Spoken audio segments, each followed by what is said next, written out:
Hi, it's Phil Stone. We're going to talk about the binary compensation plan. And this is one building strategy that I think is really a strong one. These days, most of the newer and successful network marketing companies pay their distributors using some form of binary compensation plan. You build only two legs, left and right. So let's say this guy is your sponsor and he places you on the left. To satisfy the requirements of the binary comp plan, your sponsor will also need someone on his right, sooner or later, in order to qualify and get paid. And aside from special bonuses, each person is paid on the volume of their lesser or lower purchase volume leg. Remember that as we go along. Okay, so there's your sponsor. That's you. And if this guy at the top here was a good recruiter and found his right leg growing almost by itself, what we call a power leg, he'd want to place his next recruit on his left side. Remember, he'll be paid on the lesser leg. So the larger the lesser leg, the more money he makes. So he places this guy under you, right here. And your sponsor, the guy above you, places another person under you in that same leg. Then you recruit your first person. Where do you put them? Where's the smartest place to put them to help this thing build?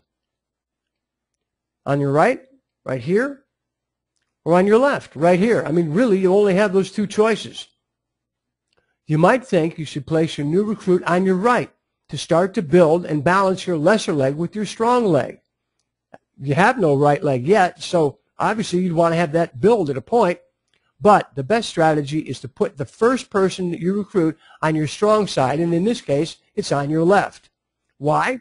Well, you want to contribute to creating another power leg. If everybody does this, it's going to grow like crazy. So you want your own power leg, your power leg. So you put this guy here, and now you have the beginnings of a power leg, your left. And then you start building your right. When this guy right here brings in their first person, where should they be placed? On the strong side, their right, to start to build their own power leg. What about the guy above that, right here? Well, of course, on the strong side, their right, on the bottom of their right, to start to build their own power leg. If you do it always like that, it works beautifully. Now think about this. What if this guy here puts their first person on their weaker side instead, on the left? And let's say for some reason they never bring in another person. Well, this guy is stranded now. He'll have no choice but to build both sides by himself. Now, that's not impossible. It just makes his job that much more difficult.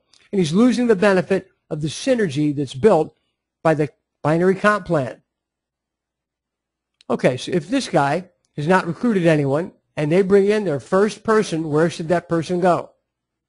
Bottom of the strong side, in this case, their right. If this guy has not recruited anyone yet and they bring in their first person, where should they go? Bottom of the strong side, in this case, their right. What about this guy? Where should this guy put their first person? Bottom of the strong side, and in this case, it's their left. Imagine having your entire team duplicating this strategy. Always put the first person you recruit on the strong side. Well, that way, each person on your team will have the benefit of a power leg and only have to really concentrate on building one leg. The system does the heavy lifting for each member of your team that way. That's definitely how you want to do it. A lot of ways to approach this, a lot of opinions. Now you've heard mine. And you can hear more about what I think about networking and internet marketing at powerlinetraining.com. That's where you find me, Phil Stone. I'll be there waiting for you.